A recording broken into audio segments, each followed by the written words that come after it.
Salutations! It's been a very, very, very, very, very long time since we've actually recorded, and just feels good to be back. This is Gray Fox 37. Pikachu 23. This is Disappointed in Humanity 76. Yeah.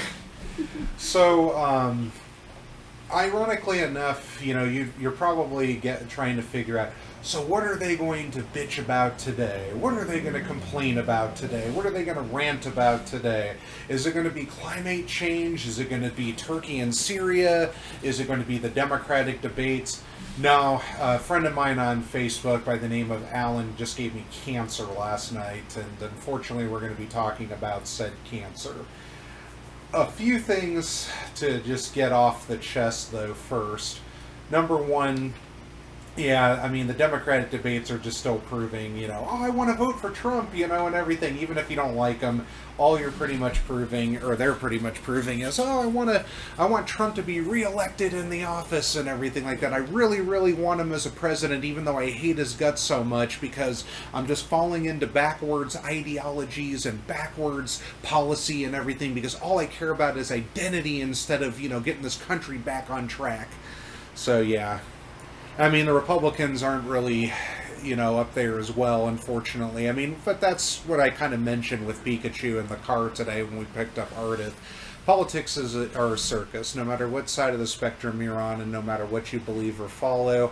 Unfortunately, we have to go for the lesser of two evils and commit that logical fallacy every single time, because everybody says whatever it takes to garnish votes, and then when they get in, they only do probably at the very least 50% of what they're going to say.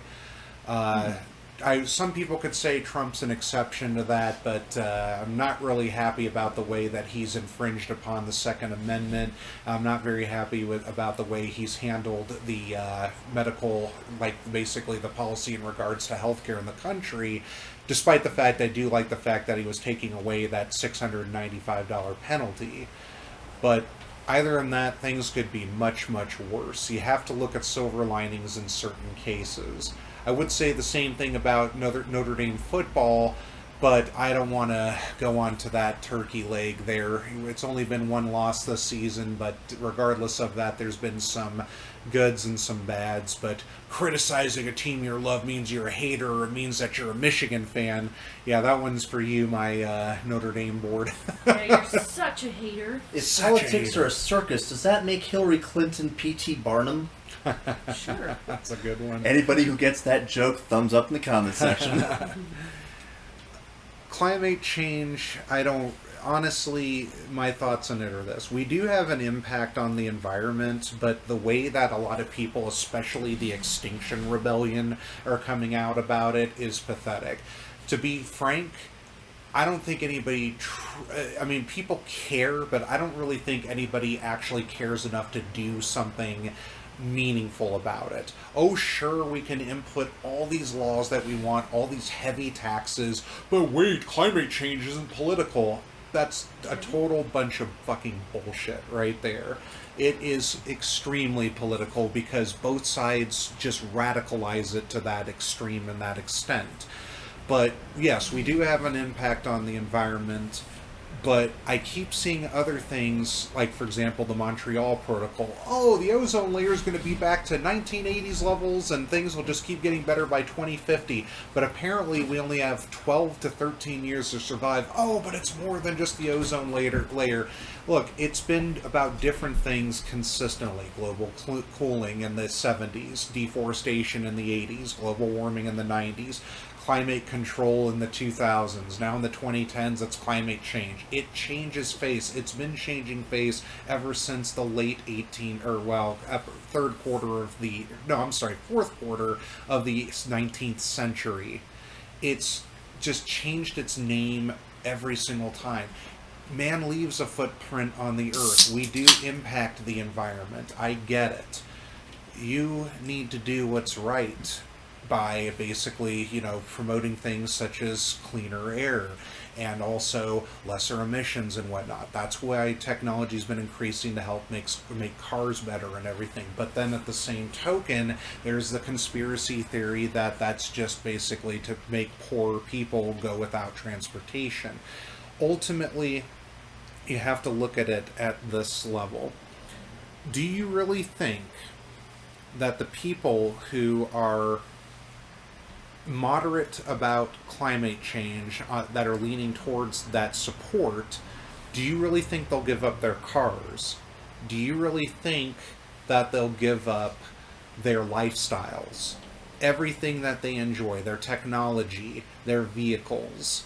Do you really think moderate people who follow it based on the quote-unquote science, and I say that loosely because there are theories that scientists have been bought off and things of that nature and conditioned and whatnot, but at the same token, there have been changes in levels of things. I do agree to that. But I don't believe that we're going to go extinct in 12 years. I don't believe that it's going to leave this huge impact to where we're all doomed or anything of that nature. If that were the case, considering how this country used to be extremely pollutant before we started finding alternatives and whatnot within our technologies, we would have been doomed long, long ago. There's going to be changes and impacts that'll affect us further up the road, but this country, at least the USA, has taken the steps necessary. Other countries like China and India, yes, they have mass populations. They're not really doing anything to do it. Oh yeah, we can fire a chemical rocket in the air and whatnot. Oh yeah, but we've got like massive amounts of acid rain, like consistently. That nobody truly cares to find a solution. That's the bottom line. Nobody really cares enough. All they want to do is point fingers at one another and blame one another and try to prove that it exists. But then, that's all it is a matter of. It's just proving that it exists. It doesn't matter what the solution is, which, of course, is going to be heavy taxes. That's the reality of it. I mean, you can say, oh, it has nothing to do with that. It's not political. It's going to come down to that. It's just empty, meaningless money that's going to go to worthless things that nobody's going to care about. And who knows where those taxes will go to in the long run.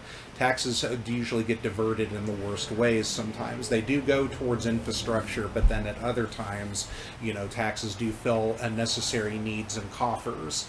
But the bottom line, though, is that nobody gives a damn. Nobody truly gives a damn about fixing any potential climate issues, any environmental issues, or anything of that nature.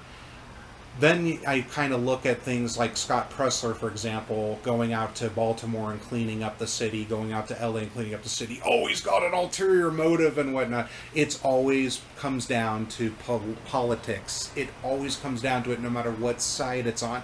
You do a nice thing, oh, there's an ulterior motive. I've been through a household like that before. I know the signs, and I see it even more now out there. We're going to advance in our technologies, and we're going to find safer, cleaner things. Ultimately, if people would be stopping so afraid of nuclear power, that would be a great, fantastic start. But no, we've got people that think that nuclear power is more dangerous than driving in a car, and that's comical to no ends. I saw something on the Dr. Steve Turley channel, great conservative nationalist channel, by the way, about it ties into this. He was talking about the 5 signs of the global rebellion against these environmental extremists, and one of the fun ones that ties into the Extinction Rebellion thing you were talking about. In Britain, these guys protested by getting on top of a train in order to stop it to protest carbon emissions. The funny thing is, though, it was an electric train, and the people underneath who were pissed off with them because they couldn't go to work and shit were yelling at him and screaming at him, "It's an electric train, this is what you wanted." Mm-hmm. Yeah, shit like that's happening a lot. They were throwing popcorn at him. They yanked him down and started kicking him on the ground. I know what you're talking about. I actually saw that video today. And just recently in the Netherlands, which, by the way, is one of the cleanest countries in the world, they jacked up a huge tax on farmers, and all the farmers who usually were pretty complacent with this shit, they protested fucking hard, getting their tractors driving into the city into a mass rally pro-nationalist. And the Yellow Jacket protests in France, that was started because of a carbon emission tax imposed on the people by the government. And that's in its 48th week of protest, by the way, people. Keep strong, France. it's just never going to end. It will never ever end. It's all it is basically to force people into caring about something to an extreme level. Even we know extremists are fine with giving up a lot of things, but are they really? Or are they just virtue signaling? Are they just trying to get on the bandwagon to just not be called monsters about things? That's usually what it boils down to when it comes to to certain matters. When you're in elementary school, you know, they used to do those things like in the 80s and 90s when I was growing up. They'd always give you those tests and whatnot, or like those things where they'd be like, oh, King Gordon has this decision to make where basically this person stole a loaf of bread, but he's basically stated he needed to feed his family. What should the king do? And everything of that nature. Today, it's viewed a lot differently. Society has changed a lot since that type of simpler, kind of time that they're implying there. Yeah, basically, it's like they would get you, of course, they would start you young because kids are impressionable. They'd give you those magazines. Like, I remember there was that magazine about those, Earth Rangers or whatnot with that globe that could talk and everything like that. And they talked about deforestation and everything like that, and how it's like, no, we have to keep the trees going and everything. But then it's like, but then you kind of sit there and you realize, wait a minute, trees basically are used to create paper and everything like that. So you have that conflict, but basically because children are so impressionable about things that they just see things like as a black and a white rather than a gray area, they're so easy to control and to manipulate in that sort of sense. Like poor Greta Thunberg, or however you pronounce the last name, Turnberg or whatever. She's being conditioned and coached. There's adults out there like, oh no, she isn't, and everything. Or it's like, how dare you mock a child and everything? How dare you? Like she said, you stolen my childhood. Try telling that to the militant children that are in third world countries that are forced basically at a young age to become rebels. Tell that to the the immigrant children who have to work in rice paddies and don't know anything about happiness. You know what? While you're basically eating full meals and you're riding on yachts and whatnot, she's being conditioned. It's fine if you want to take up a cause when you're a child. I mean, basically, again, you're innocent. I get it. You have your heart in the right place. I understand. I get it, but I don't care what side of the political spectrum you're on, whether it's Democrat or Republican. You don't use children to push your political narrative. I admit mini AOC made me laugh, but it's sad to know that she's being coached into that stuff. I know she is. Everybody knows it. But then if people think it's impossible, it's totally impossible for children to be coached against like gun control like David Hogg, or climate change like Greta, or anything like that. But the reality of it is these are children. They haven't experienced a full life yet. They're living under their parents. They're missing school to do things like this. They're missing out on an education, but then it's like, oh, well, they'll just take advantage of your capitalist society to find something. Well, yeah, capitalism has its ugly side. Free markets are easily manipulated, but that doesn't mean throw it under the bus. Every type of government or every type of monetary system has dark sides and flaws to it. Nothing's perfect. I like capitalism because of the free enterprise, despite the ugly side to it, because you're able to do what you want within your means. How far you go, like I've said many times, is up to you. You can't blame anybody else but yourself for not further advancing, because life will happen no matter what, and it sucks. But at the same token, though, you still are in control of many aspects of your life, and you prepare for them, for the inevitable with that. So ultimately, yes, I agree. We do have an impact on the environment. I think we all here agree on that. Mm-hmm. Oh, yeah. But the bottom line is that I'm not going to be fear-mongered by a 16-year-old child, and neither should any of you.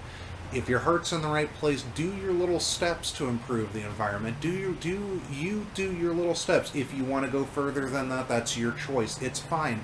But to scare and fearmonger people into the extreme belief that we are truly going to die, like we've been told in 1989 we were doomed in 2000, and I could name other examples, but that was the big one. I feel sorry for you to have to go that far.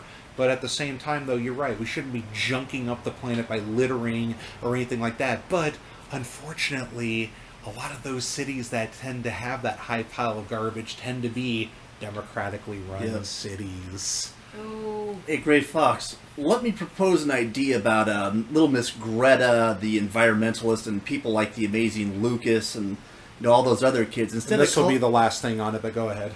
Instead of calling it coaching them into this lifestyle, how about we call it say it like they would say it? They're being groomed into it. That's pretty much what it is, but that's a slang term. That's offensive. Well, what's Why don't we ironic just is call it indoctrination. Indoctrination. Well, That's I another find- offensive term. I there, find Pikachu. I find whoring out our children to politics and in literal strip clubs to be offensive. But hey, what do I know? I mean, yeah, no kidding. And people are fine with that. Ironically enough, that's one of our major topics today. But it's a little different than what he said. But ultimately, just. Stop fearing nuclear power is like the big thing. And then second of all, I mean, go out there and clean up these places. Do what Scott Pressler, for example, is doing. Go out there and clean up these tons of trash and everything if you want to go farther. If you've got a big heart, don't go around and preach doom like Al Gore and Greta have. Go around and make a difference by actually physically doing something. I mean, that's the bottom line there, really. There's so many ways you can help clean up places and make places more ideal and better for society. But, to go around and preach doom and gloom, and ultimately, here's the bottom line on this. If you still are saying, like, oh, you're full of shit, Gray Fox, you're not political, it's not political at all, why the hell did Greta go to the United Nations to shame them then? A political window. Why the hell would she go there and do that if it wasn't political? Don't tell me it isn't. The intentions are good, the implementation is bad. That's the bottom line. Not caring about the environment it can be bad, but trashing the environment's worse. But caring about the environment but not really doing much about it is just as bad as not caring about the environment. I'm sorry. That's pretty much the bottom line with that. So yeah, I mean, sports-wise, yeah, Notre Dame's 5-1 now. They play Michigan next week. It's still going to be a tough game. Michigan's playing Penn State tonight. We'll see what happens there. Arizona last week proved that they're not ready for the big league yet, but improvements are there in the season. But unfortunately, Washington pretty much took them off of cloud nine, which I kind of had a feeling they would. I thought it was going to be a lot closer, but we'll see what happens against USC. That gave Notre Dame a hard time last week, but that's just because Notre Dame's offense is shit. So, basically, I guess what we'll do is this. Let's talk about something really fun before we get to the horrific cancer that Alan gave me. We were talking that we were going to talk about Final Fantasy last time, and I figured if the very first time for a pregame warm-up, we might as well have a little fun and talk about a fun topic, geek out a little bit. So, basically, if you're not familiar, which, I mean, it's understandable if you're here, I'll use a funny term, it's understandable if you're a boomer, but if you're not familiar with Final Fantasy, it's a Japanese RPG, or JRPG for short, that revolutionized console gaming back in the late 80s. Legend of Zelda basically revolutionized a type of what they call now Metroidvania style RPG, of improving yourself basically along the way with items that help improve you, and then of course refilling your health up and things like that by finding items that make you improve your capacities, your abilities and whatnot. They call it a Metroidvania because basically Metroid was a side scroller where you would find abilities to improve yourself. And then Castlevania evolved into a type of side-scrolling RPG where you would find abilities to improve yourself while fighting monsters to raise your experience and whatnot. But Final Fantasy is a traditional RPG style that has evolved over the years, that started off as a simple type of medieval romp with some modern technologies such as airships, for example, and then like clock gears and things like that, that basically takes place on different types of fantasy worlds with different plots. Essentially, it started off simple enough with 4 unnamed heroes that were warriors of light that were trying to restore these crystals on the world and basically stop these fiends from taking over things. But then you find out later that there was a creature from a different time period that was actually trying to destroy the world from within. So it's pretty interesting how it goes. It's really simple, and it's basically nobody talks in it. You just talk to people, and you fight monsters, build experience, find items. I mean, it was really simple. Then they kept taking it to the next steps and adding new things.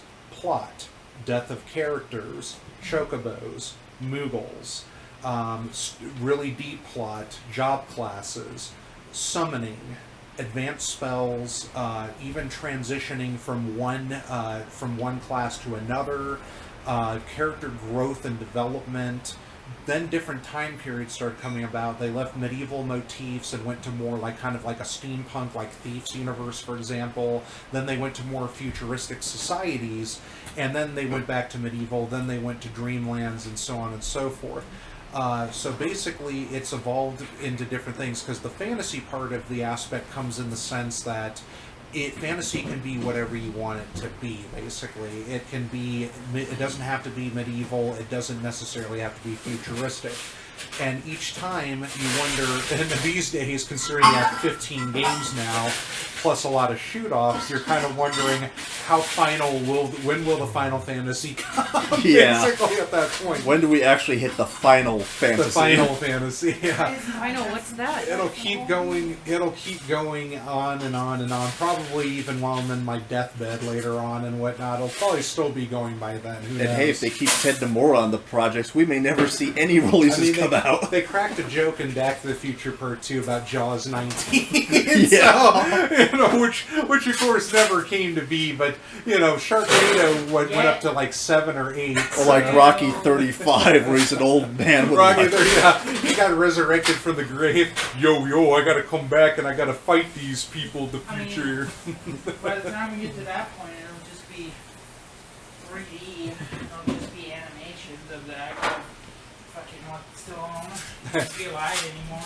That's my roommate Tyler there. There's going to be, they'll redo it over and over and over too. Square Enix really, really thrives upon rehashing a lot of things, and sometimes it's good. I do love the remakes of Final Fantasy 3 and 4 on the DS, for example. I found them to be really, really good, and they threw in these little bits, like especially like Zemus's origins, Golbez's origins, and whatnot. This is all going to be loaded with spoilers, by the way, but basically, I'm glad I got that out of the way before we delved into it. So ultimately, if you've never played it before, it's good. It starts off great, and then it kind of just gradually becomes decent. It depends on your tastes, ultimately. The bottom line for that is there. But RPGs, of course, you're fighting monsters, you're building experience, you're better equipping yourself, finding better weapons, spells, and whatnot. Sometimes you learn spells as you go, other times you learn them from people or you find them and whatnot.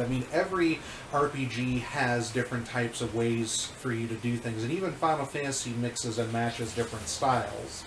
And then sometimes you give the tail of a rat to a dragon god and he gives you new abilities. As you do.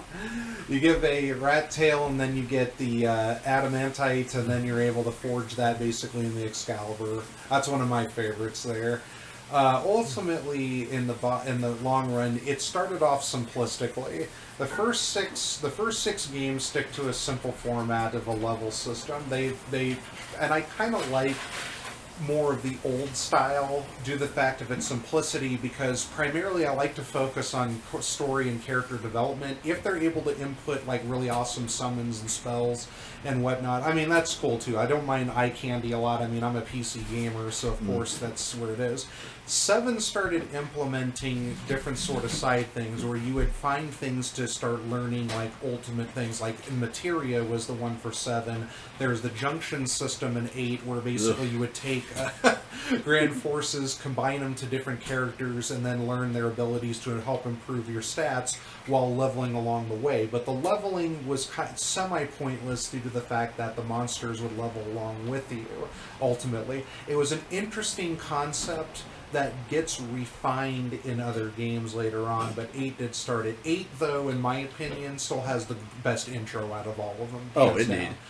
Despite that game's And Triple shortcomings- Triad was fun too. Yeah, despite that game's shortcomings and probably what I consider the worst cast in all of the Final Fantasies, possibly even rivaling 13's, because that was another one that was irritating, despite the fact that, I haven't played it all the way through, but I played enough to where it's like, I can't do it anymore. Yeah. But ultimately, that had the best had the best intro out of all of them. 9 started implementing a stat system where you would learn certain abilities along the way, and you could learn them at different times while you leveled. So it was really good to level up in that game. I'll admit, leveling up in 9 was a reward and was a treat, especially if you go to the Highlands early in this first disc and you're taking on like the green dragons and whatnot, when you're not supposed to. If you play it on an emulator, and you can just keep restarting over and over, you can build yourself, like I built myself up to like 40 or 45 on the first disc doing that, basically. Oh, I used to do that shit in Final Fantasy IV to get like the ribbons and all the super rare drops from those high-level slimes, man. I mean, there's always fun places in every game that implements it to where you can level and get ahead of time and things like that, especially if you share experience. If you figure out ways to just basically kill off certain characters and level at a time, it speeds up the process there. Otherwise, you're going to be going through a long grind, which is something that turns people off from RPGs, is grinding. I don't blame you ultimately for that, but if you've got a lot of free time because you play a lot of games, you can do that. 10 implemented a really amazing system called the Sphere Grid, which I think was influenced by kind of like Diablo 2 practically, and then Path of Exile perfected it eventually, if you want to talk for more traditional RPGs. But 10 had an interesting plot. I didn't really like a lot of the characters, but some of them were redeeming, and I did like that Sphere Grid. Building that baby up, you could even do that early to unlock spells, stat boosts, and everything. I thought that was a phenomenal system there. Plus, 10 had the best base combat system, because everybody had a different class for different situations, and you would have to mix and match them. Until Waka got the volleyball of death, but until then, You could pull everybody in, and you could pull everybody in and out at different times, and everybody got involved. So it was perfect. So basically other games would have where it's like you could only have 3 at a time. Yeah, you could have 3 at a time on the field, but you could pull them in so everybody got involved, so it felt like everybody was traveling. That finally perfected a system that I hated initially. Chrono Trigger, for example, did a good job of kind of covering it up and whatnot to get other people involved, but at least they involved everybody into the game, essentially. I'll get to my favorite Final Fantasy and discuss that sort of system when we kind of, spell off our things for that there. But ultimately, 10 had some breakthroughs with that, but it was unfortunately flawed in the sense of just overabundance of mini-games. I like mini-games, but when you overload it into games, it just really, it's irritating. I think mini-games have kind of ruined a lot of RPGs when you overdo it. I have fun with certain ones, but then other ones I find them just meaningless and just kind of a distraction from going forward. Now, completionist, the completionist side of me is like, oh, it's just to get all this stuff, but then the storytelling straightforwardness of me is like, get the fuck on with it at those points. Zelda was able to give you an even balance of basically of mini-games. Like in Link to the Past, or even in Oracle of, Ocarina of Time, my apologies. The mini-games were really fun, and you get some good prizes. The Crane game in the Link's Awakening reboot, which is really good, by the way, I beat it in 2 days, was really awesome, because not only are you just gathering the Yoshi doll from there, but you get pieces of hearts, seashells, these dolls that you can put around stuff. It's really fun, and the Crane game's more challenging because the items can drop out. They're 3-dimensional rather than the claw landed on it. You were perfect with that, the timing and everything. It can still slide out, and you've got to find different ways to pick it up, which is cool. Yeah. But I digress. That's ultimately, aside from playing a little bit of 14, which I think in its essence is a decent game, there's just some things that, the combat system and whatnot, some things kind of turn me off in it. But ultimately, that's the extent of how far I went. I never played 11. I did. My ex played 12, and I just wasn't really. I mean, I thought the airship battle sort of idea was cool, but then it's not the first time that they've done that. What was it? Skies of Arcadia or something? Oh like yeah, that? Skies of Arcadia. Right. And then like I played a little bit of 13, and that was enough for me to just be like, fuck this. And then 14, I played a decent amount, and if it weren't for the modding, like the side community of modding in it, I'll just say that. I don't know, I'm kind of got 50-50 on it. Ever since the Old Republic's been crap and since WoW's been going downhill drastically, and I'm not just talking about gameplay, WoW hates their modding community big time. They really, really hate it, and it's sad. They think that you're a cheater because of their system picking it up with you logging into a different server, but all you're doing is like cosmetics or different types of things to organize things in it, and they still don't like it because they'll tell you, like in that big surge they had a few months ago, they'll literally tell you that if you do it again, you're busted. And I get it, it's like, oh, this is our game and whatnot, but the Modern Warfare community, for example, made mods for Call of Duty for Modern Warfare. They made mods for things, but it wasn't for cheating, it was to improve upon things or to, organize things better. But it's sad when a company hates their games being modded because they're at that risk where it's like, okay, is this guy cheating or not? I don't want to keep up with all this, so we got to assume that, they're doing something bad. But then they find out you're not.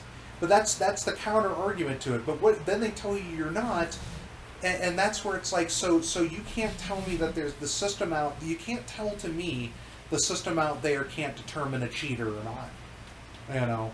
There's literal ways that programming can pick up on it. But what do I know? Back to talking about Final Fantasy. So that's the overview of it, basically.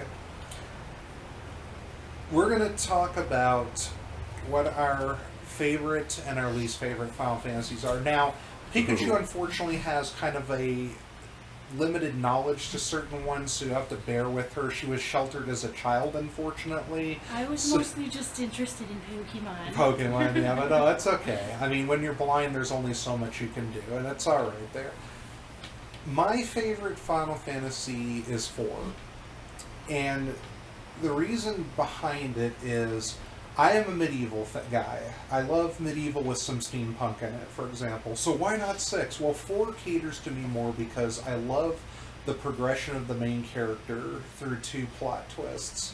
And again, spoilers ahead, so if you haven't played it, don't listen.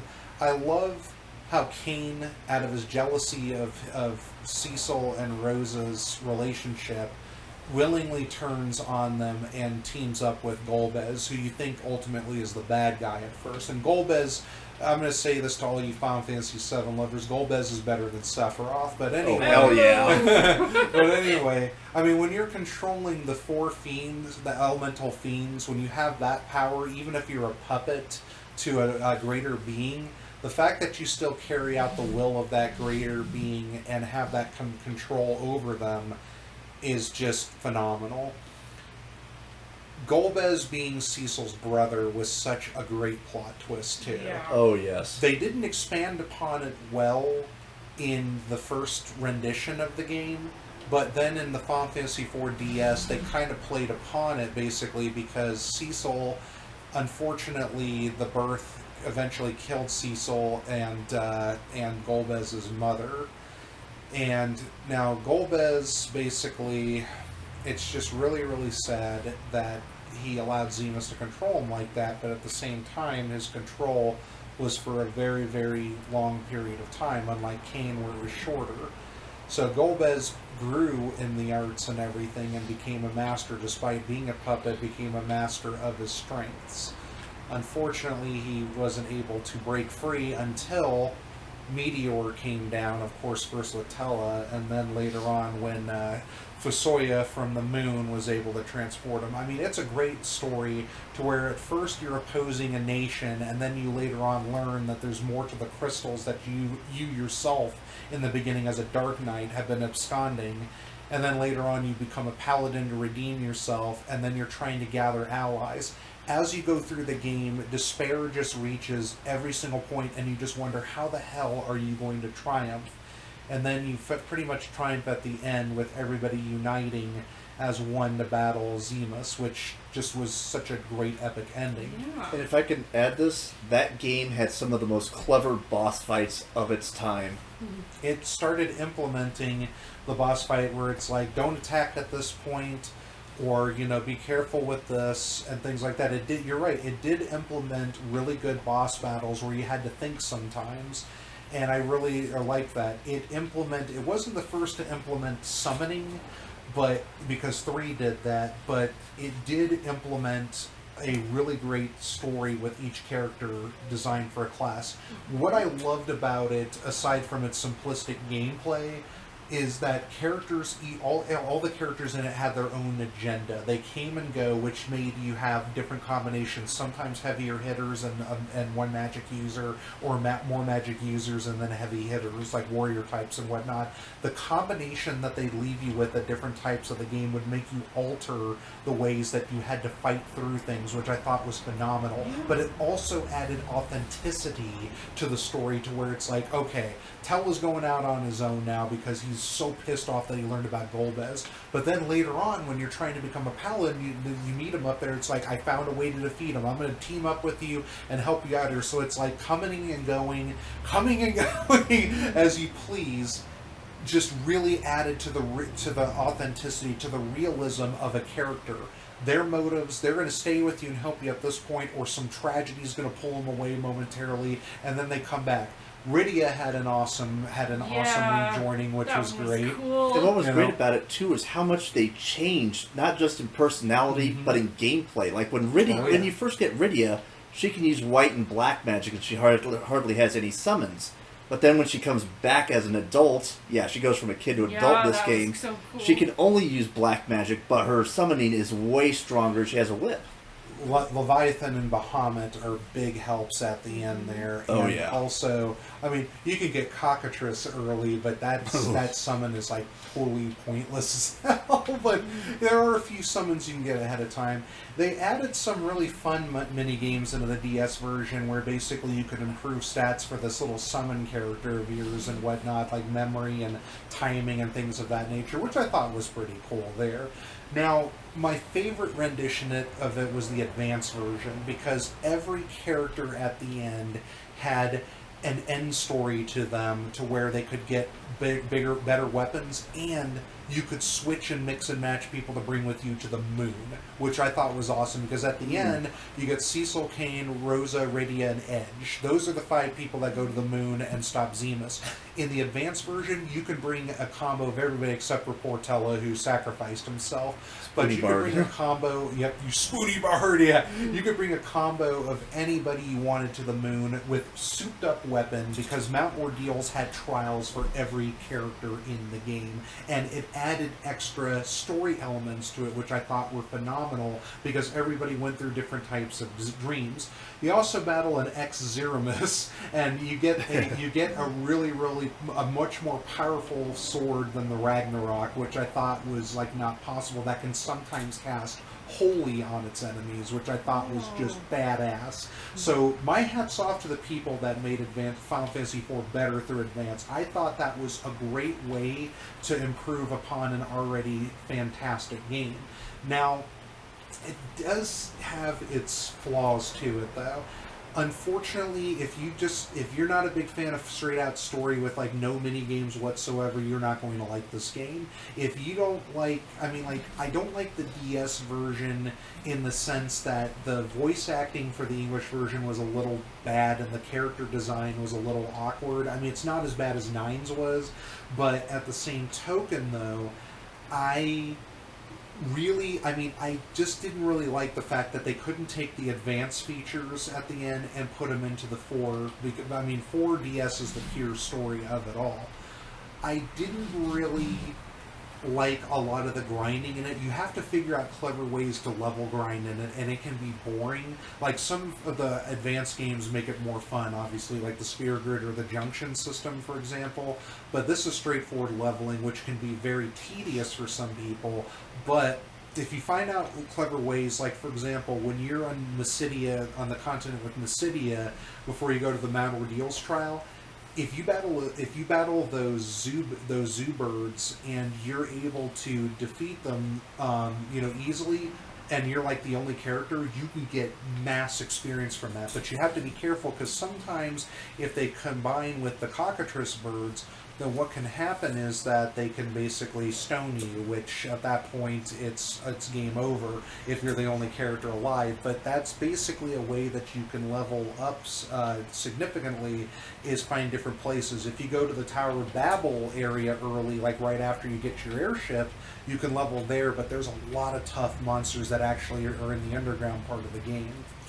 But this game has a great plot to it, great locations to it. Just the whole cast is pretty much incredible. They all played like just significant roles in it. I love the spells. I love the summons. The weapons are awesome. I mean, the dungeons are fantastic.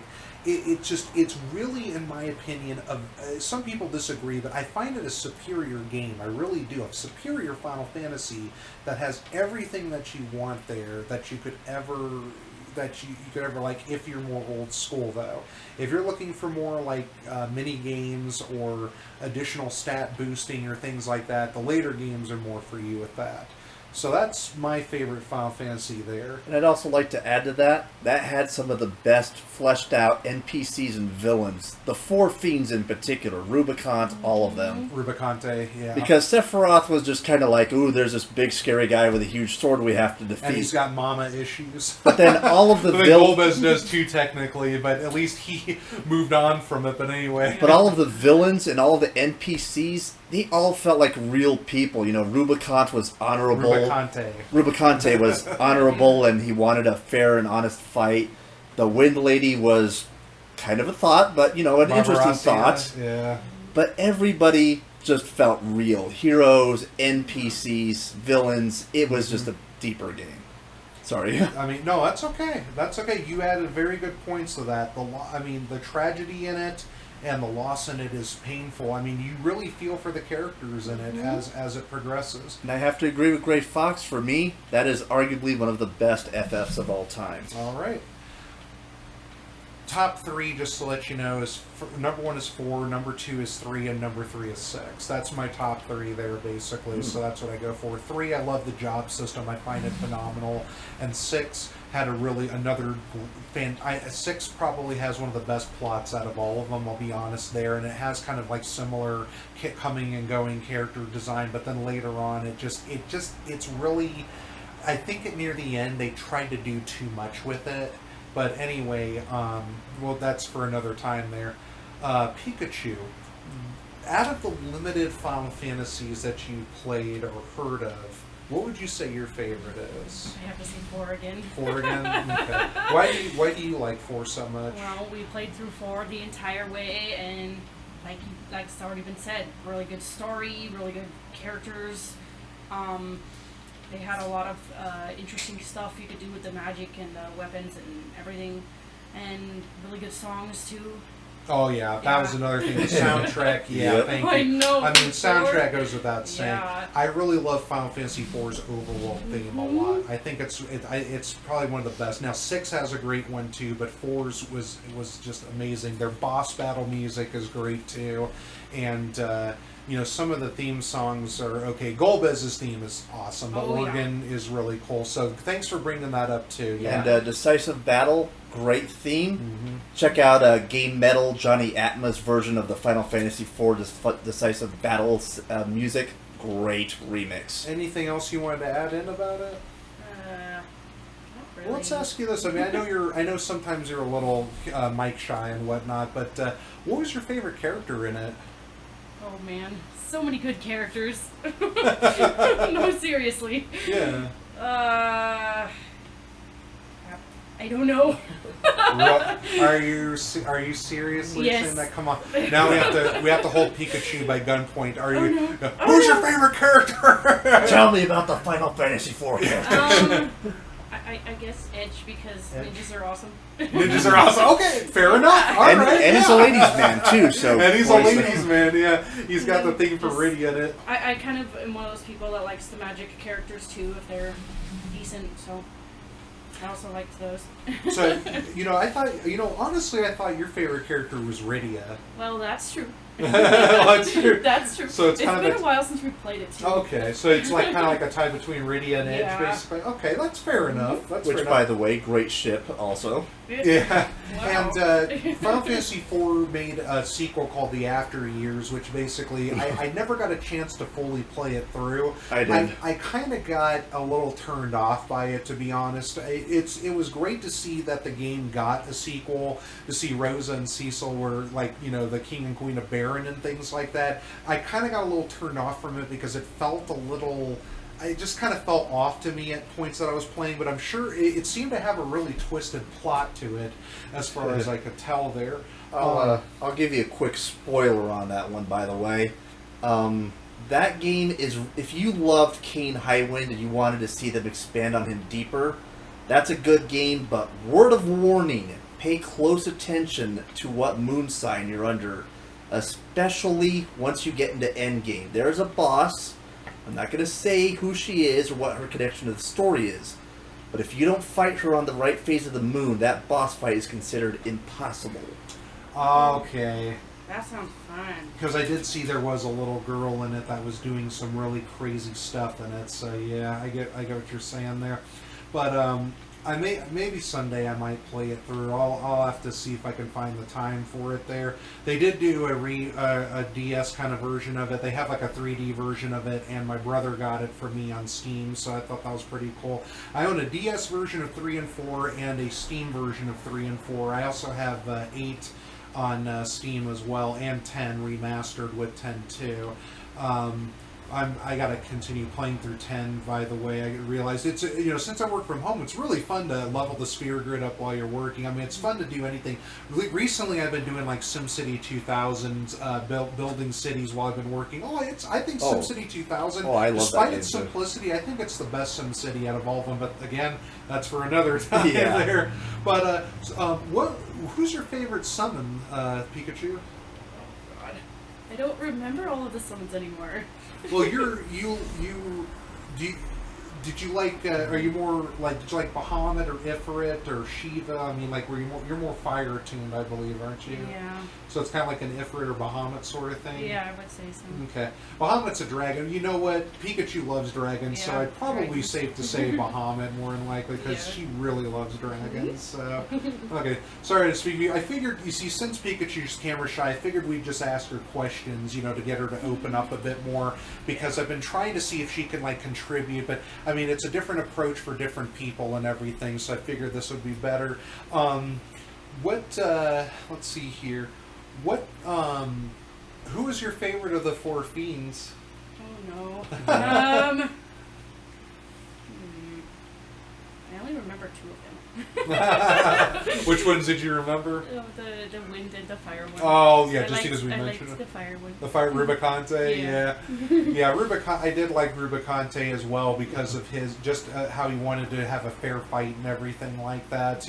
Gentlemen. Yep, The a song. chivalrous spirit, and it's like he's wearing nothing at all. Yeah, stupid sexy Rubicante. What was your favorite part in the game? Crap. I don't know. There were so many cool things in the game. What was the saddest moment in that game for you? Hey, one question at a time there. Yeah, come on. Sorry. I guess a lot of the plot twists I really liked. You really like the plot Yes. twist, yeah. Mm. I really, Kane just blew me away with that, like how he willingly was able to do that. Golbez, I was like, damn, that's kind of like, I Yeah. am your father, but yeah, Kane's plot twist was just like, wow. And he Yeah. wasn't even really under, like, actually, he kept his consciousness the whole time while he was doing that. That was the sad part about it. But yeah, what do you think the saddest part was?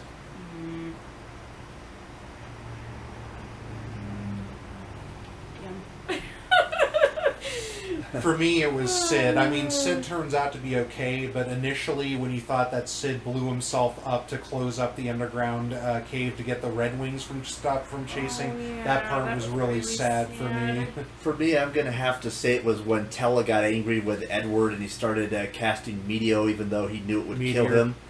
And then Golbez, yeah, and then later his resolution after accepting Edward, helping out with that was just such a heartbreaker. I would say the stuff with Tella probably. So Yeah. Edward losing Anna hurt a lot There's too. also That was really, I mean, that really stung bad, and just the fact I did love how Anna's spirit gave him courage, though, basically stating don't let Golbez have all the crystals and everything. And that was really good for Edward. A lot of people didn't really like Edward as a character, but I found Edward to be a very significant character in the fact that he plays a very vital part later on to help you, get past the Dark Elf, which eerily looks like Astos from the first Final Fantasy. But, hey, it's like they played on some of the classics there. Honestly, out of all the characters, I'd honestly say, I mean, Rosa played her part, but I didn't really feel that they developed her well enough, unfortunately. More just merely as kind of like a love triangle between Kane, Cecil, and Rosa. That's like the only purpose she served, unfortunately. So they didn't really give her a lot of depth. That's who I felt was the weakest character in the game, and I think a lot of people definitely. agree. Yeah. So yeah. Yeah, she was basically the plot of the plot. If you The catch plot my of the drift. plot, yeah, Yeah. that was good. That was good there. I guess last but not least, what was your favorite music track from the game? Oh no. I liked a lot of the battle songs. Battle songs. I also liked the song for the place with the monks. Oh yeah, Fabul, yeah. Yeah. Yeah, that's a good song. And then the overworld, like you already said. Yeah. Such a good song. The airship theme wasn't too bad either because it gave you a sense of adventure, and that was one of the things I loved from it there. Well, it was good to get you opened up a little bit there. I think we'll do that a lot more often. We're gonna have to introduce her to the red-haired ginger child of the group, Final Fantasy V. Just see what she thinks of that. Oh dear. Yeah, that's the black sheep of the family. Yeah. So that moves on. Ardith, what's your favorite Final Fantasy? And go ahead and go into depth. Oh, I'm going to get so much shit for saying this, but my favorite, and you Fire Emblem fans better listen up because you can thank this one for popularizing this genre in America, would be Tactics War of the Lions on the PSP. Huh. Not the original PS1 version, the PSP version, because you actually get to make a Shadow Knight in that one. Yeah, Tactics War of the Lions actually has perhaps the best story of all time.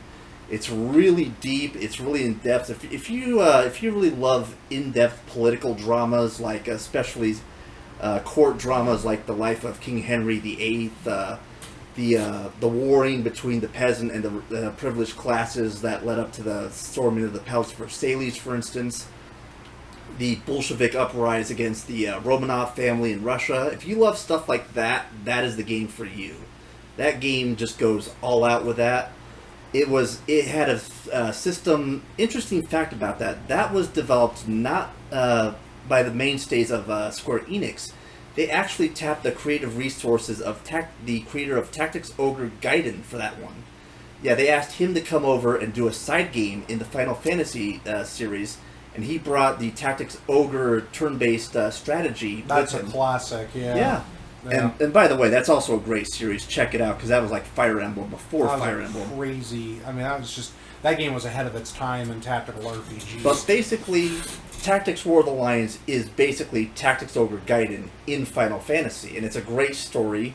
It has the PSP version, in my opinion, is the definitive go-to version, because that one added a lot of interesting new features. Like, for one thing, there were new classes, the Shadow Knight, which takes forever to get. Huh. All the classes are amazing. Like, you could have calculators, which were really OP, because they could, like, charm chocobos into joining your group. Chocobos are the death of that game, by the way. Red and black chocobos will fuck you up. Summoners were amazing. everything you would expect from Tactics Ogre, but add in all the weeb shit from Final Fantasy and jack it up to 15. No, I never played it. Was it more of? Was it kind of like Tactics in the sense that you had it was just like a party member with like the tactical turn-based strategy, or was it like were you like controlling like large groups of people? Oh no, like this in Bahamut Lagoon? This was a literal army. You were literally wow. having like a rebellious army. And it did have permadeath, so make sure you make multiple saves, people. Just saying. Another interesting feature it added was like when you would go to the taverns in town, for instance. Well, just in towns in general, you could like hire extra mercenaries. Say you lost a guy in the last battle, you could just hire a new guy and level him up. And when you would do different classes and master them, you would get to like keep certain aspects of those skills even if you transition to other classes. So if you wanted to have like say a ninja who could summon, or an archer who could just call down the thunder by bringing in like an Ifrit, the lightning guy, you could do that shit. You could mastering different classes would give you the ability to use different weapons with different classes that normally don't use them.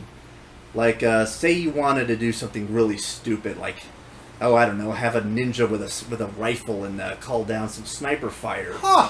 Yeah, you could do that because they had mechanists. That game had rifles and they weren't useless. 12, cough, cough.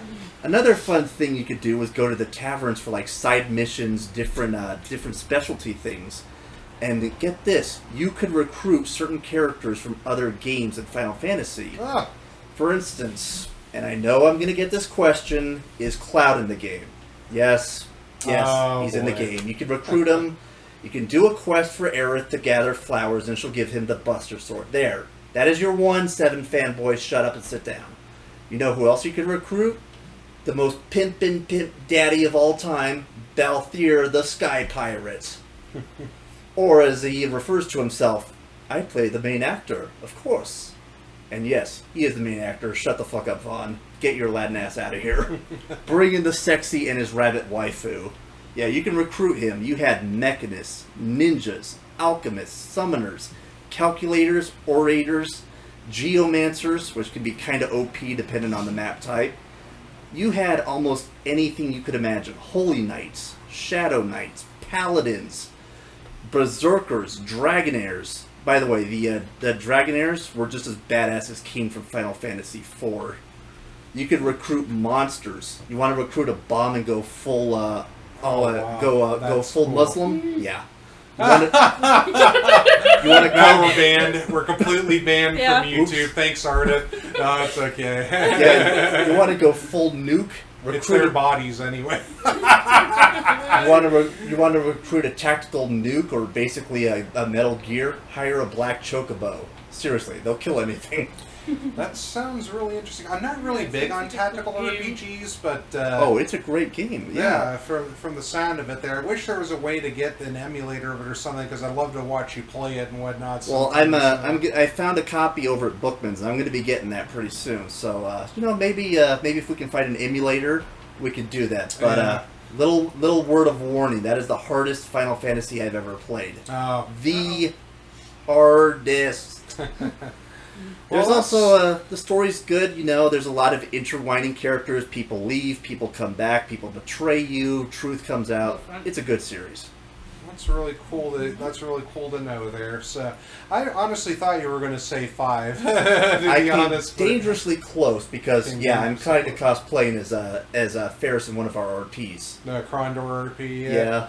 So, But honestly, to answer the question, what's my favorite music from Final Fantasy IV? Duh, Chocobo song. Yeah. So, ultimately, I would ask what what the least favorite is, but I mean, it's going to be fairly. I mean, I think we go around. Yeah, thanks for breaking the ice, Pikachu. But I'm instead of doing that, I'm just going to go around and at this point now, and I figured just with the ones that we played or heard of, and Ardith and I are going to be bigger because unfortunately Pikachu hasn't experienced a whole lot. I can just go around and state a couple things here. So. I mean, 1 started it all, basically, and I loved the simplicity of it, but it had just kind of that great hero quest to it. 2 was interesting in its stat building system, and it did have the very first Final Fantasy that had a main character die in it, which was shocking. It also had character portraits in it for the first time, which was really cool. But it tried a little too hard. It's kind of like that one game. Well, it's called Final Fantasy Legend in America. I don't remember what it's called. I actually have a translated copy of the DS version of that style game, the second one, and it's in 3D and it's really good. But it really. It has a good overall theme, but I mean, it had and a decent plot to it. I just couldn't really get into it that much because of how it was kind of a flawed leveling system in it, and it didn't really implement too well in the sense, because there's a lot of things that you could miss on building the stats in it, much like the Game Boy Legend version.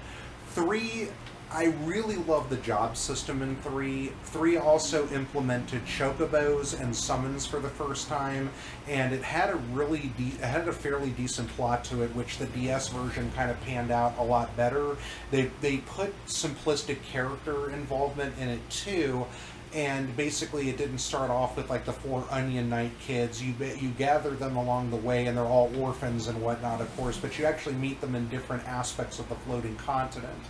That game also has an amazing soundtrack to it too, especially Boundless Ocean. That was a very good track when you leave the floating continent for the first time, and you're just basically wondering, you're like, holy cow, the entire world is underwater. But it really 3 and 4 are just so good, but 4 obviously is my favorite due to the fact that it implements a greater, deeper story. 5 I love the job system in 5. It was just a very linear, straightforward game, which unfortunately got ruined in its Steam remake with a really, really crappy dub and a lot of editing and stuff like that, because we can't call anybody butts or anything of that nature.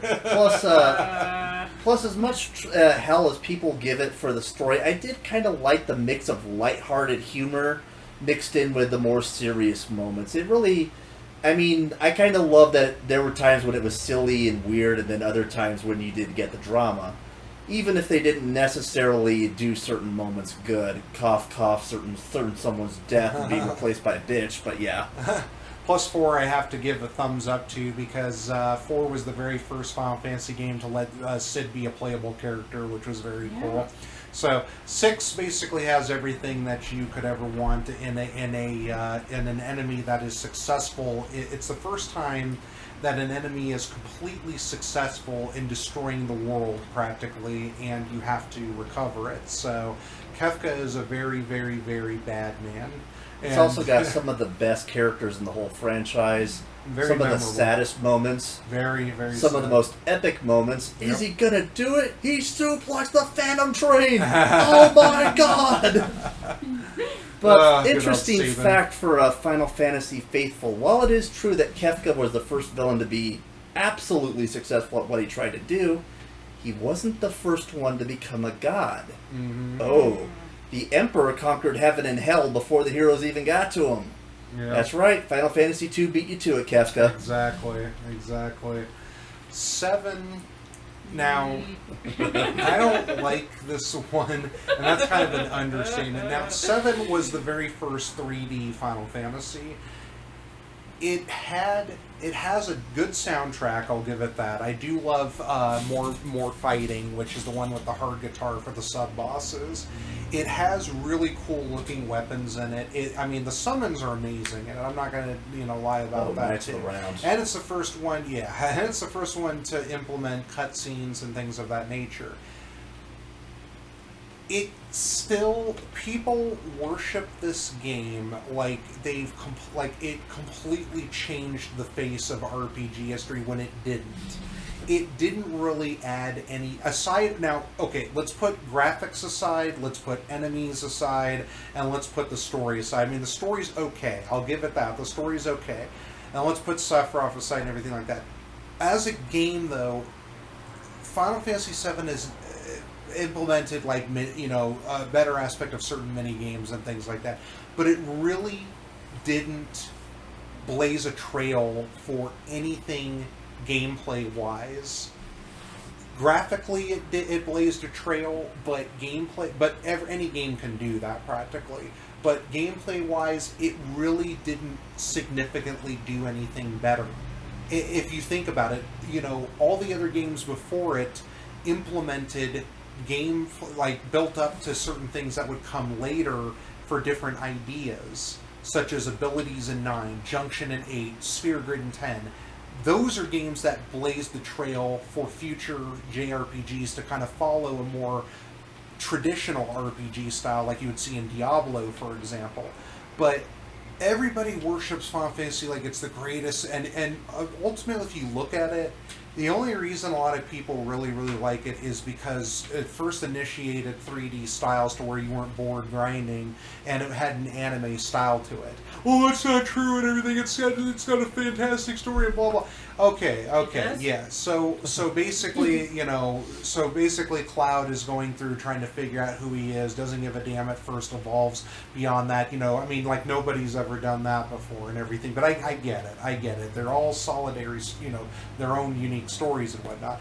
But, Sephiroth he's not that good of a villain. All he wants is basically to destroy the world and get revenge on people that mistreated his fucking mother. Yeah, the funny thing is, he didn't even go evil and become an asshole until he found out he was a science experiment. It's like, well, I guess I'll just be an asshole now. Yeah, exactly. Cloud is a scientific experiment as well. And it does have the good plot twist with Zack, I'll give it that. I thought that was a very, very good plot twist and whatnot. But beyond that, though, it's just it's just an anime plot. That's all it really is just a straightforward anime plot. And that's it, basically. And I just can't stand how people worship this game. Other people's love of this game ruins my experience with the game. And it's like, oh, yeah, you're right. That is my problem, but it's also still my view and opinion of it regardless of that. It just really, it's not as good as people soup it up to be. Now, the remake they're coming out with, the combat system they put into it looks awesome. I'll admit that. Because it's basically revamping on what 15 put in. 15, but here's the funny thing, though. If it weren't for 15, 7's remake wouldn't have that. That's the irony behind it. And you could even go as far as to stating even 12 and 13 were starting to grow on that. And Dirge Cerberus, the spinoff of Final Fantasy VII, had some influence on that too, which is a unique game, but I'll just leave it at that. I'll say this for 7, though. I did like the idea that you could not only junction the materias to mix and match various spells and effects, but I even loved that it allowed you to fuse them together for even more customization. The problem is, however, Capcom did that even better and even sooner with Breath of Fire 4, where you could mix and match various things to customize your dragon transformation. So, yeah, I'm sorry, 7, you had some interesting ideas, but then the worst crime that game did, it turned gamers into Trekkies. Yeah. Uh-oh. You ever been to a mall and seen a 500-pound fat dude dressed up as Aerith Gainsborough? We have. And it's a sad sight. So, the materia system did lead to greater advancements. I do give it that there. But, right, again, it's not something that another game has tried before. So, you're right there. 8 has the worst cast, I honestly feel, out of all of them. I didn't really care for any of them. Now, the junction system I found to be interesting. The leveling system was pretty much bullshit at that point there. You're only basically implementing it. There's really no point to do it unless you wanted to garnish like higher hit points and things of that nature in conjunction to what the junctioning system did with the summons that you would get. Plot-wise, it was really, it was like all over the place practically with the plot. It's simplistic enough to where it's like Sorceress wants to take over these continents, but then an even more powerful time-traveling Sorceress comes into play and is manipulating things in the background. You get to go to space in that one, which, is a first, basically. I almost hate to say this, technically. But that game's story is so stupid, it's like the Doctor Who of Final Fantasy. Uh-oh. I hate to say that, but it's true. It made... the junction system paved the way to the sphere grid, technically. You could state that. But, Gunblades were pretty cool, too. I'll give it that there. But there was, the love story was such bullshit. Squall and Renoa had no chemistry whatsoever, and everybody's like, "Oh, it's a story centered around love and blah blah." Fuck off! And then they try to put these scenes in where it's like, "Oh, I'm going to be tried as a sorceress when we get back. Hold me," and everything. It's like, I don't care. I really, really don't care what's going to happen to you guys. You guys are pathetic. I'm sorry, but you guys were rushed into everything, and everybody wanted to get you to get all your friends and companions wanted to get you all together, and whatnot. And then what I always laugh when people say, "Oh, I think 8 had like the best cast," and I sit there, it's like, What? you know, are you serious? Are you fucking serious? You know what kills Those me? annoying people. Anyway, You know go what ahead. kills me about 8? Laguna Lior, the character the sub-character you play as occasionally in a flashback, he's actually more relevant to all the plot points in the game and has a far better fleshed out romance with his character that he's in love with than the main character Renoa. And Sad. that was probably my favorite part of that whole game was basically just, you know, the switching of dreams, you know, the dreams, Yeah. the Laguna dream and everything. I thought that was really, really kind of unique to kind of play off on it. I think it was the only thing that kept my interest going because I wanted to find out what happened to Laguna and everything, and then you eventually do. Move on to 9. I didn't really like the character designs in it. I wasn't really a big fan of it. It did have good characters in it, though. That's at least the plus side of it. And they all developed gradually, which was even better. You got the rebellious princess. You got the good-hearted thief. You've got the assassin that doesn't give a damn. You've got the the knight that's a puppet, or I don't want to say a puppet, but basically is a yes man until he suddenly just kind of gradually starts breaking away from it all. You've got the sorcerer or the mage who boy, Vivi's story, I tell you, his origins, boy, that was a great way to implement That was it. one of the best parts of that game. And they were implementing things that you loved from the past too, you know, medieval times, the destruction of kingdoms and whatnot, all over summonings, trying to get all these summonings out of them and everything. I mean, it just really, had a good plot to it. And you know, as hard as it was to take Kuja seriously when you look at him, he was a much more integral part of his story. He was always in the background. He was theatrical. You knew about him. He was a much bigger part of the game, where Sephiroth was just that thing we're going to face at the end, you know? You visited exotic locals in it too, which were really meaningful. I mean, in like 7 and 8, you do the same thing because you can see it more on a 3D scale, but I didn't... in 9, I mean, aside from the character design, they rushed it at the end so much. Garland, who the hell is this guy? Is this the name of the guy that was trying to overthrow the kingdom in 1? Where the hell did this guy come from? Fight me. Necron? Wait, who the fuck are you? What happened with the whole Kuja plot there and everything like that? Oh, the plot twist is he's one of those monkey guys. Oh, wow, I didn't see that coming or anything. Yeah. And they rushed it so much. Like, after Disc 2, everything just becomes a cookie-cutter mess, unfortunately, at that point, to where it's just like, all right, just be done with it and get to the goddamn ending already. Kind of like with 8, too. I mean, Yeah, once you get to the rushed second disc... so hard. Yeah, it's you sit there. You're absolutely right. Continue with what you're saying. In fact, the funny thing about Necron just showing up and being like, "Hey, bitches, I'm the final boss," that guy was such a come-out-of-nowhere, big-lipped alligator moment that he was actually the inspiration for the Final Fantasy boss that appears in Super Mario RPG on the SNES. Yeah. Yeah, I mean, you know how, like, you just go to that door and there's this random space area with this Final Fantasy creature. He With was the 4 crystals, yeah. He was the inspiration for that because nobody was expecting this one last asshole from nowhere. Boy, Super Mario RPG, what a great game. Oh, What yeah. a great game that Sam, is. you could It's my go in- favorite Mario game, ironically enough. You can go into Princess Peach's room and Samus is sleeping in her bed. True story. Was it Peach's room or was it Rose Town? Peach's room. Oh, I thought it was Rose Town. Oh, well. Or no, that was Link, I think, in Rose Town. Yeah, that was Link in Rose Town. It's been a while since I played it. But anyway, before we digress on that awesome game, which I should, eventually record. That'd be really fun to play. So then it gets you to 10.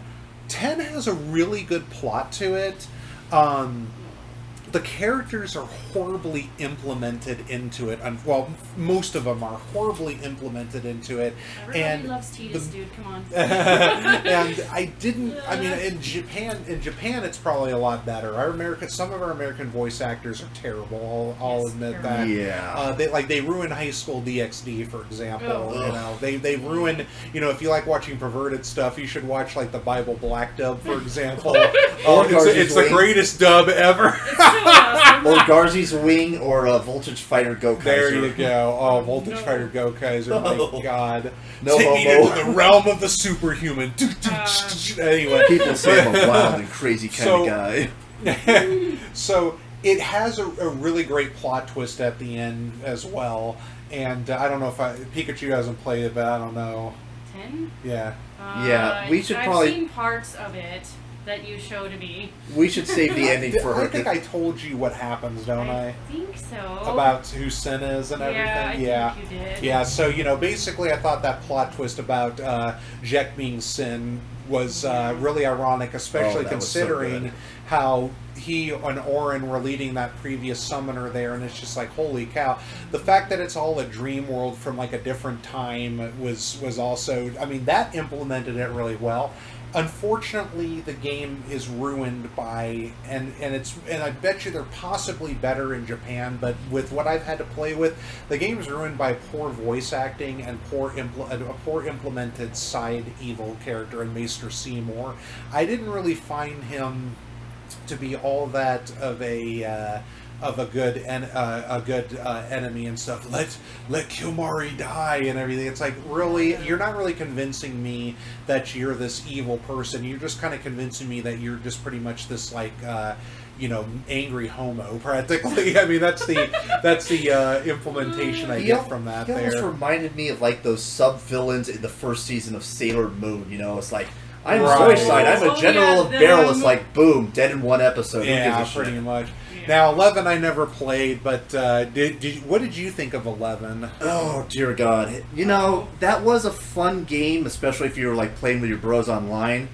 But it had a lot of issues. Aside from like the obvious stuff, game balancing, certain classes and weapons being better than others, there was the elephant in the room, the tiny, annoying, high-pitched, I'm better than everybody. Pay me to do my quest or I will insta-kill you elephant in the room by the name of Shantoto. And if you don't know who Shantoto is, look up Dissidia Shantoto.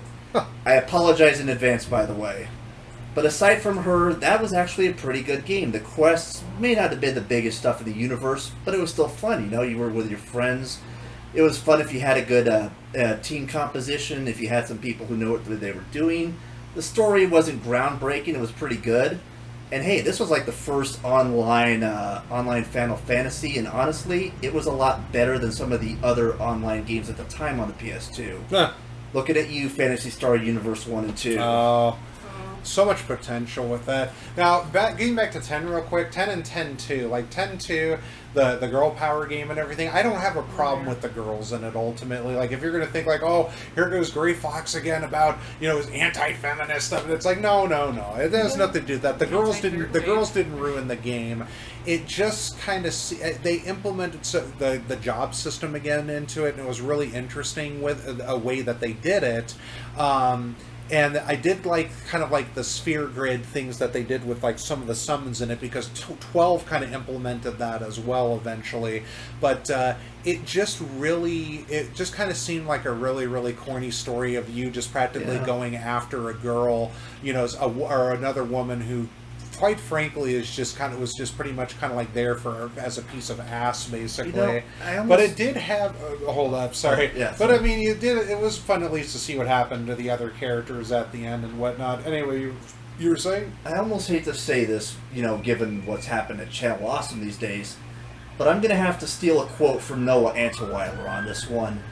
Final Fantasy X-2 is a game I appreciate for actually doing something very different, from taking a very radical shift from everything else. It was the first sequel. It had a very divergent story. It did a lot of things differently. It took big chances. Yeah, it didn't stick the landing, and it's not going to get any points from even the American judges. but it tried, and I liked that. And I have to admit, there were heartfelt moments that were pretty good. And then there's the fact that you're hanging out with a pedophile who's related to you and wants to bang you. You're trying to rescue Titus. But otherwise, I will give it points for trying. Otherwise, it's Final Fantasy Charlie's Angels Edition. There you go. Ugh. That works. That's The nice. that was the girl. I didn't mind that girl power at all. I really thought that was pretty cool stuff there, especially like what you could do in combination. Lulu, I'll also say Lulu looked really good for a pregnant chick. I'll tell you that. Also, that was the first Final Fantasy to have its own Team Rocket. That's Really? true. Yep. Wow. We're going to have to show you that, Yeah. Pikachu. Oh dear. So, 12 I played bits and pieces of from my ex practically. I liked a lot of the gameplay aspects in it, but plot-wise, I don't know. What did you think ultimately? I actually finished that game, and spoiler warning number 1, do not play it without a strategy guide. There's no way you're getting to endgame without it. Number 2, that game, you're really just going to have to overlook the first 6 hours, because they do nothing but focus on Vaughn. that's right, Don't believe that's Damascus's the one with lies. Yeah, the first 6 hours are like all Vaughn, and then afterwards the game picks up because they focus on everyone else, i.e. the real meat of the story. It had the best side characters. Vane wasn't the best villain, but he was a lot more interesting. Dr. Sidophilus Demon Brunaza, aka Dr. Sid, was actually a villain in this game, That's and he was perhaps the most pimping villain in that generation. I'm not gonna lie, that man could give Kefka a run for his money. He was that good. It had some of the best party members outside of Vaughn and Penelo, by the way. It had a good story. It had a really great story. It had great moments. It had some good plot twists. Seriously, man, those guys got manipulated by Dr. Sid so much it became a meme. It had interesting boss fights. Word of warning: don't use the summons; they're useless. In fact, in some cases, you actually have to cast status ailments before they'll do their best stuff. No joke, there's one you have to paralyze before he does it. Also, Wow. trying to get like the last 3 summons is bullshit squared. The loot system is flat out broken. Don't try to do it without a strategy guide. I will admit though, I did like the bounty hunting thing with Mont Blanc at the Hunters Guild. If you play 12, especially the original American version, play it for that, and also for Fran and Balthier. And the ending was pretty good. Otherwise, that's going to be a hard first 6 hours. That game also has some of the worst leveling and loot system, but oh my god, the characters, the side characters, the story. But the summons are bullshit, the loot system is bullshit. Don't get the Worm Hero Blade, it's worthless. The Gilgamesh fight is epic though. Do that. Okay. I didn't play enough for 13. I never played Lightning Returns, but I didn't play enough of 13. I don't know. From what I played, I couldn't believe that 13 got a second game to it, honestly. Yeah. I mean, I can understand why 10 did. That made sense, despite that it was radical, like you said. 4 made sense, too, because you're wondering what the hell happened and everything. There's some games that close well, and then there's some games that don't, you know? And I don't know. I didn't really like 13 at all. The characters annoyed me so much that I couldn't even go finish through it. You know what the weirdest thing is? I mean, if you're masochistic enough to do this to yourself, you can go into the game's glossary, which is the only way to learn about anything, and you will find out that baby chocobo in Zaz's hair, apparently that's actually a god. What? I'm not even joking. He has a literal god that takes the form of a baby chocobo living in his afro. And yes, you have a black afro dude with dual guns who has a chocobo living in his hair and actually has a fro pick in his hair. The whole game too, by the way. Sounds like Nebby from Pokemon Now, Ultra Sun and Moon. Now, like 14, basically, again, I'm 50-50 on it. I'm sure as you progress through the game, it's going to get better. Just something about the combat system sort of threw me off on it, but it has kind of like a combination of like an MMO and then a classic Final Fantasy style of fighting. It's a lot better than what I saw. Like, I never played 11, but I watched some people play it, and it looks like that they fixed a lot of things for. and progressed well from 11 through 14, which is something that I was hoping for Final Fantasy fans with that. There, it has a lot of beautiful places to visit, and the cities are gorgeous. I'll tell you that they look really good for it. I would give it a try, honestly. I mean, like I said, I'm not like I'm more of an old school Final Fantasy fan, but I did like a lot of what I saw, especially since they added the Vera in it finally, and they added Dark Knights and things of that nature. So there seems to be just a lot of really nice stuff that seems to progress through it. I have a bit more experience with both 14 and 11. I will say this. 11 did a better job on initial release and even with some of its follow-ups. The original 14 was so bad, they literally just blew the game up and started over again. Yeah. But I will say this, 14, like he said, it did improve on a lot of things. I love the Gunbreaker class, I love the Samurai, the Dark Knight. The story is better, but it kind of doesn't get better until you get to close to endgame. That one kind of does take a while before you really get to the cool shit. Also, don't play the Blue Mage. Like, ever. I love the design on the Blue Mage. I love how flamboyant and colorful he is. Just don't play the Blue Mage.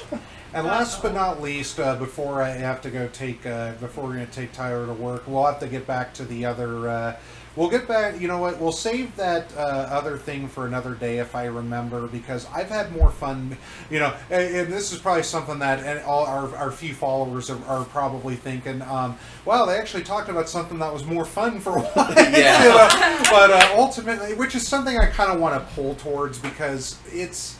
I'm a very highly opinionated person. We all are here, and there's a lot of other great videos out there that talk about things. I don't mind talking about things in passing like we did before we got to the fun stuff today, so I think I'll do that more often, to be honest. But if something big comes along and we want to have a big laugh, like that little thing that I found earlier, which, maybe we might talk about. I mean, I want to have a good laugh tonight, to be honest, at other people's expense. Oh, you're so terrible. Well, everybody laughs at everybody. We're all terrible. Get a sense, yeah, that was a good drop there. Last but not least, 15. I never played it, but I'm actually tempted to. I watched some videos of it. I do like the combat system from what I've seen.